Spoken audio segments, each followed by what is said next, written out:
coucou la famille, c'est encore moi la votre Miss de Miss Tania Mukoko. Toye lisusu na banda kuna bino pona kolakisa bino recette musu ya sika o ezali liboke ya ngolo ya nzungu.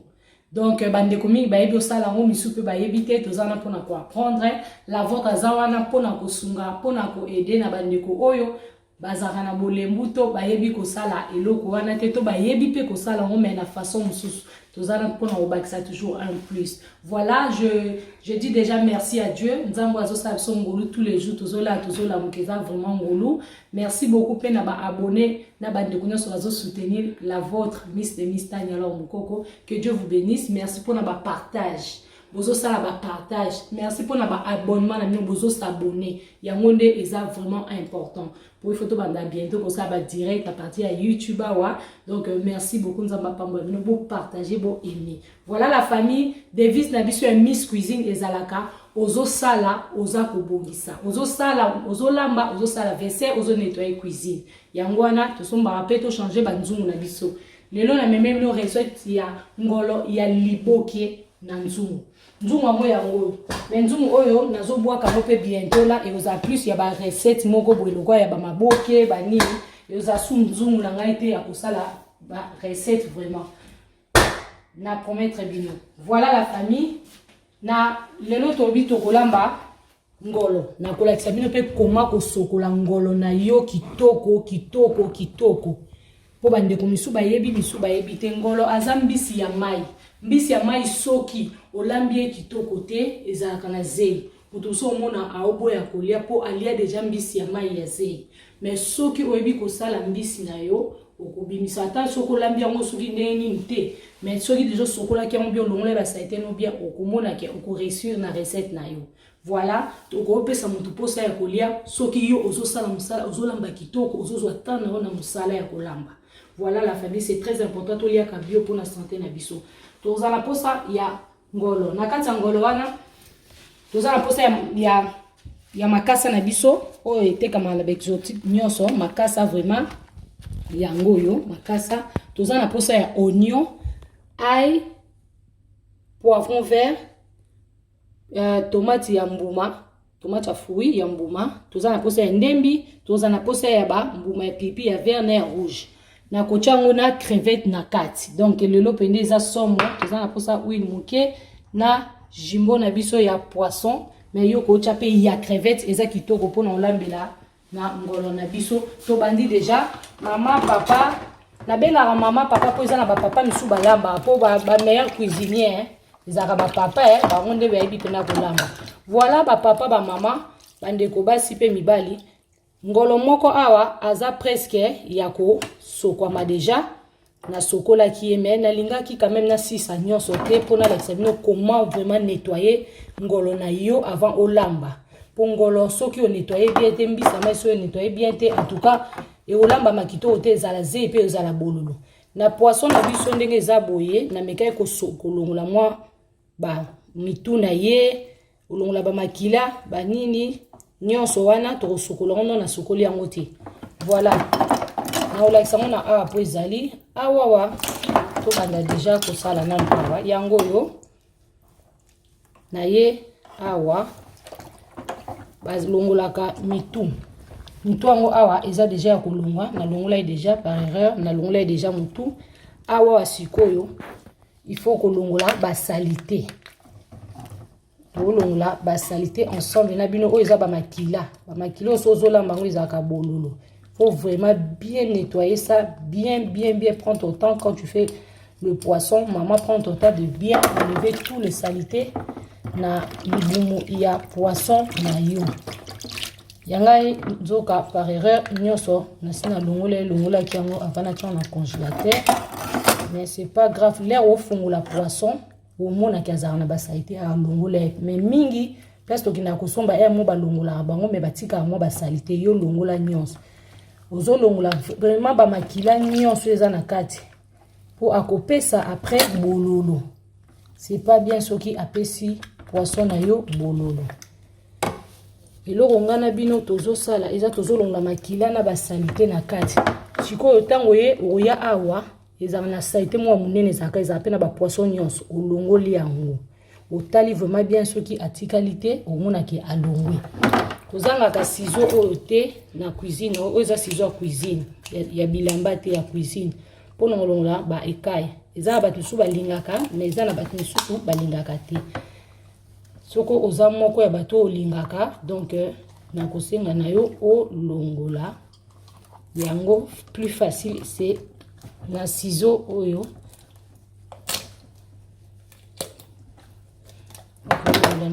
C'est pas grave. Voyez awa. Voyez kolongola. Bande musupe babaki balingana bango boye. C'est dérangeant même pour moi. On dirait mon alongola.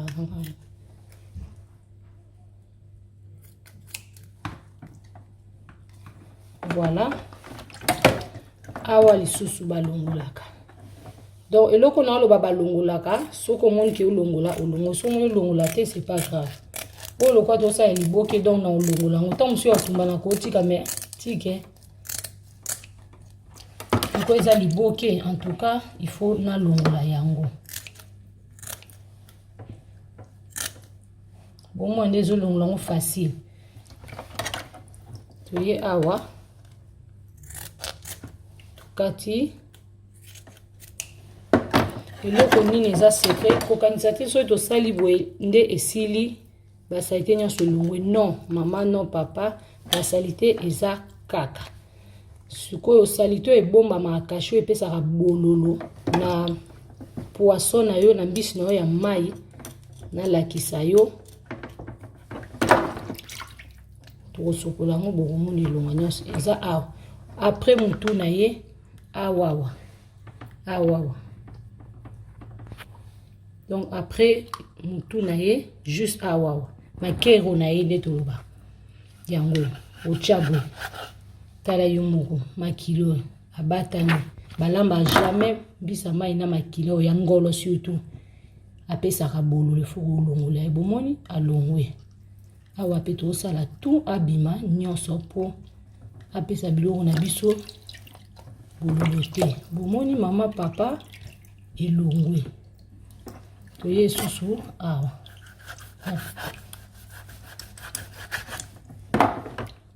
Yango vraiment tala bino mo makila. Siko yo lambi yango boye. Omona ke o comprendre to tie ba saisonnement nyonso mais nzoka biloko ebimika ka bololo. Et wuta wana. Voilà. Naza sûr que to se faire comprendre des places wana ya kosokola ya ko longola nani ngolo. Sikoyo na ozana posa quand même ya kokata kata maboke na biso po eza ya nzuma.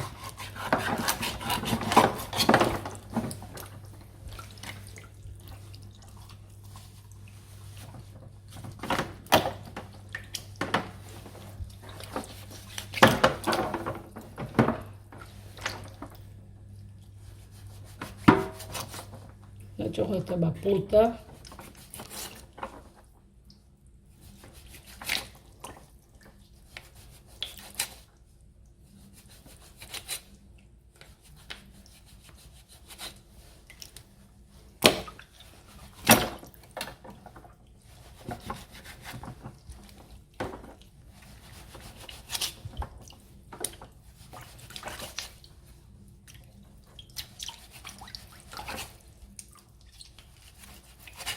Voilà. Yango.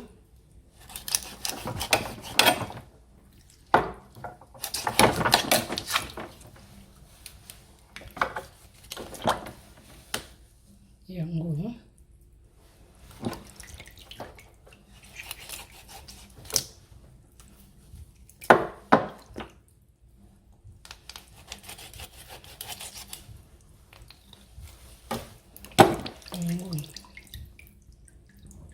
Toujours ba makila ndenge bata makezo bima.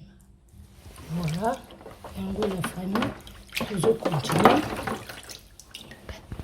Voilà, toujours continuer, aussi si kokata kata poisson na biso. Eza sûr que ça toujours ça bien na biso eza propre. Ba poisson yango yo. Ikomi penda propre. tolongoli pe yango tolongolaki. Voilà. Kataki tolongolaki. Comme propre.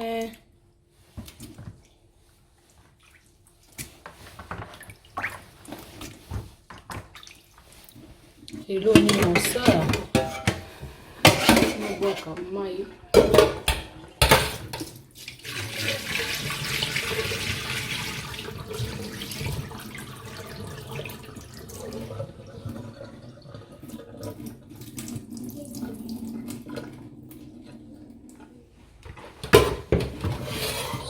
Ekomi tango ya kosokola mbisi na biso oyo tobengi poisson ya ngolo. Eloko tokosala tozobanda deja kosokola poisson na biso.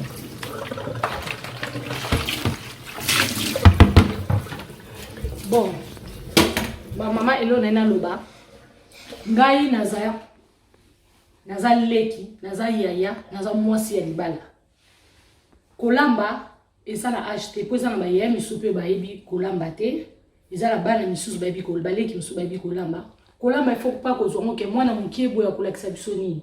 Kolamba eza don, peza savoir, peza kolinga. Soki olingi yango okolamba vraiment. Okolamba biloko ya kitoko.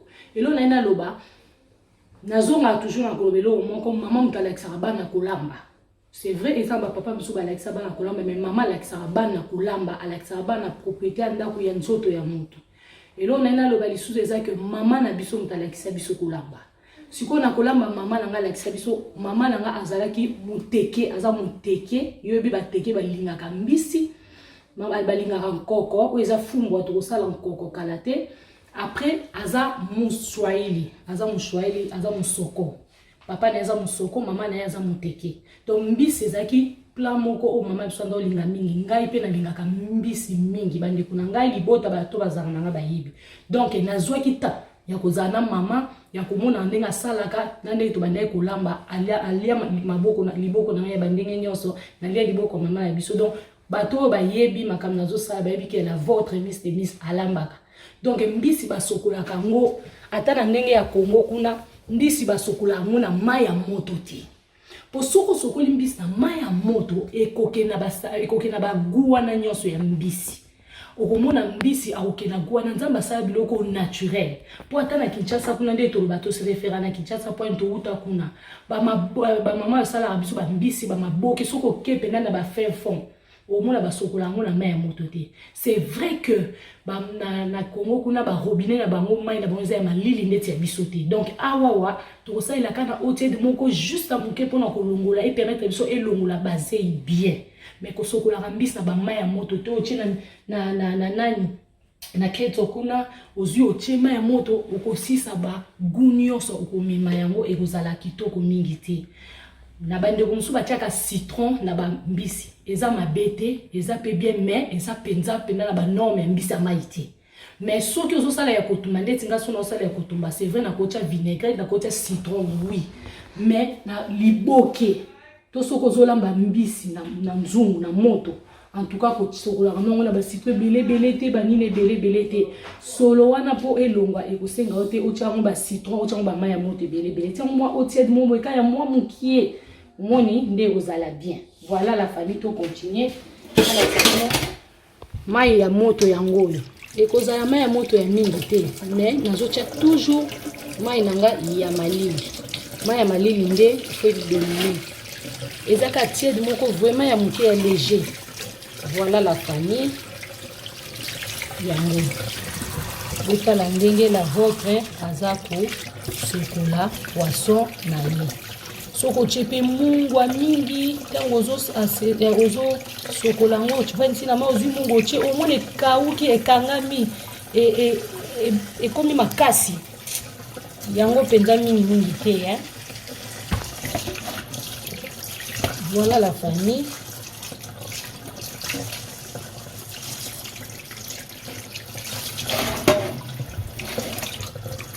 Mutunde problème tala ye kiboka mnena okota azobimisa tozobimisa basali te mwa badesha mike makila eza te bafamille makila eza te konika nango na linyuka te konika nango na libende te mpo libende ya kotika ekopesa malade yo okanga na poisson eya kopesa malade après c'est pas bien.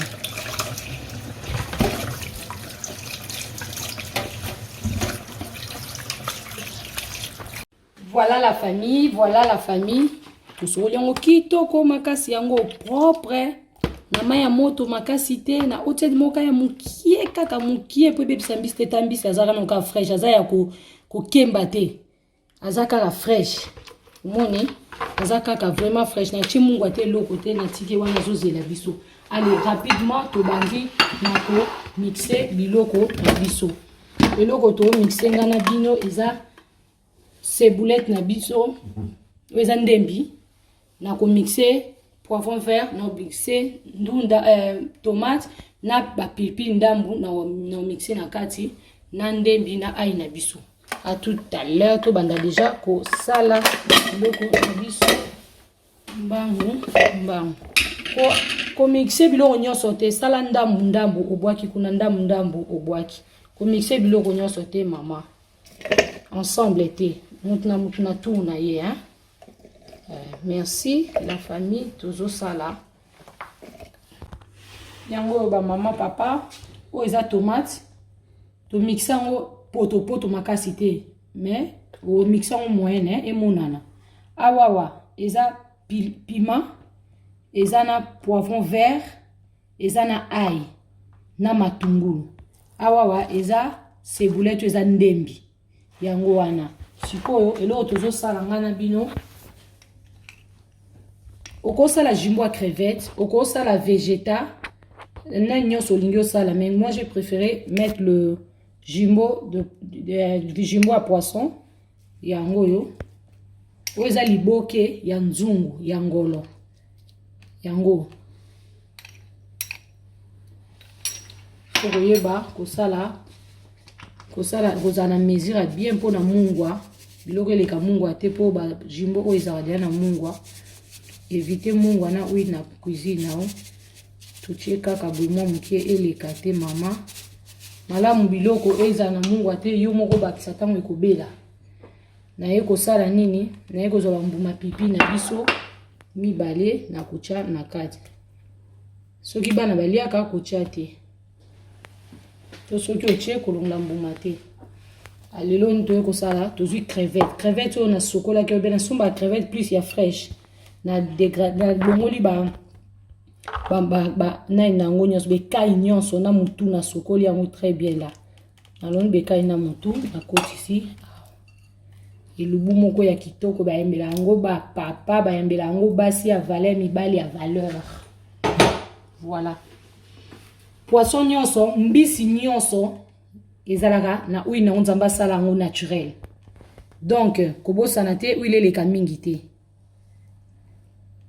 huile eza kaka mukie esili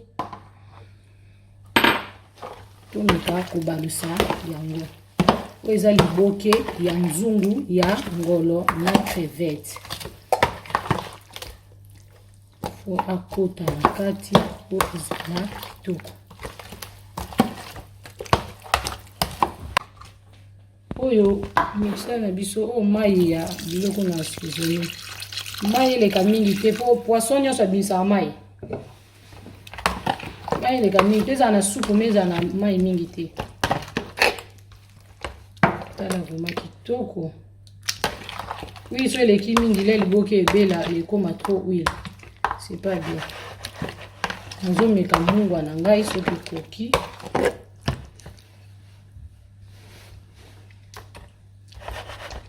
oui esengana bakisa mwa moke c'est bon. Voilà la famille de Miss Cuisine ngolo na crevette ya liboke ya nzungu tobandi moko siko partie essentielle ya nzungu na biso yango nzungu na biso yango eloko yo kosala lokola eza liboke ya nzungu donc kobosana te makasa il faut ezala makasa na biso et ko permettre biso po to linga penda to salango e bima penda le solo ya liboki eza na nzongo me bima na solo liboki mama papa yangwana nazopona makasa nanga o eza un peu minene na cha na sepo ekota mai te ekota mai mingi bimisa penda mulunge ya ngolo na biso ebimisa penda solo liboki na cheboye. Voilà, na cheboye l'autre ça la toujours kotisa sikoyo ngolo na kati maboko to sokolaki tant to sa musana na biso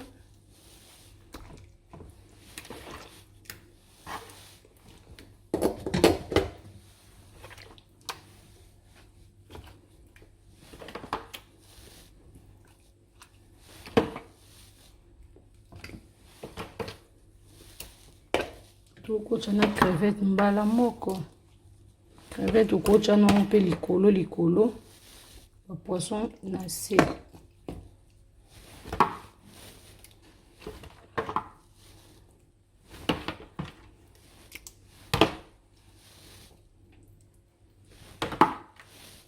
le goût de ça il faut goûter ça.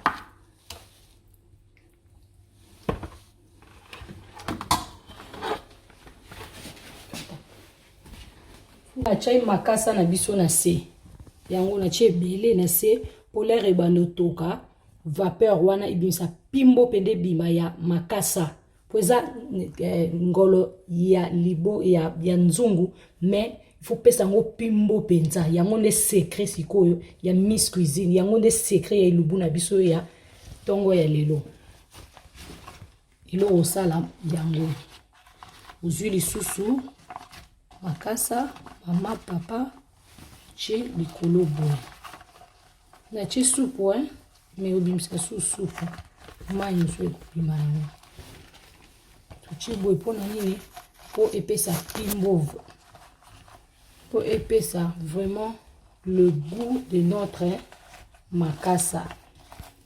Voilà la famille na kokanga na ngai na kokanga na ngai mofinuku na biso moto na kocha ya mokie loko biso moto makasi eza 9 na kocha na obanda na kocha ngona 5 na 6 ezwa tanango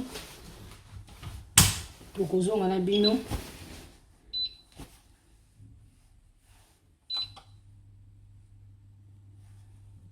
tozonga na bino na 45 minutes tozonga pona chonga 6 45 minutes au sali presque 1 heure du temps donc totiki nazo kalia solo ke solo kitoko pimbo pena makasa et bibi et en plus ma bonne sont toujours propre mais sinon on peut comme avec le miso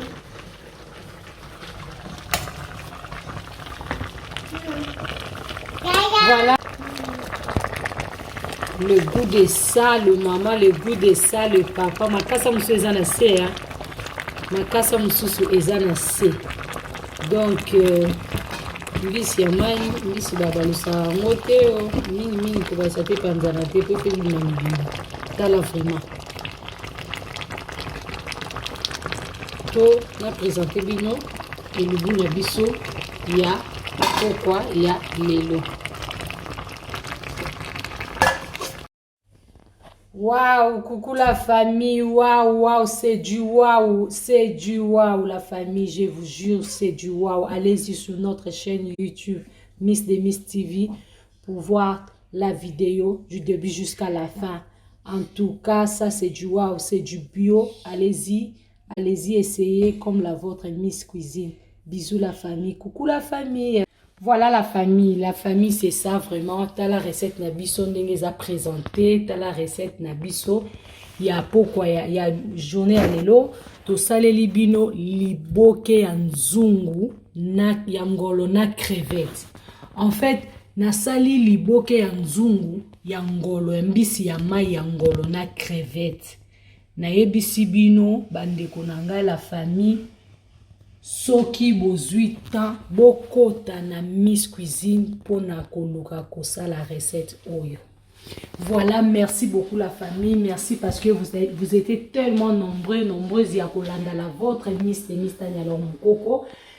Et le bon abisso yango wana ya kitoko makasi to sale libino ndenge recette na biso ebimi maman papa mekango okosepela makasi, c'est du bio okolia kitoko papa olia kitoko pilipili yokane pona bandeko ba liaka pipite odimne quand même pilipili kozangisa bambuma pipi na otepo epesa pena kisolo ya kitoko.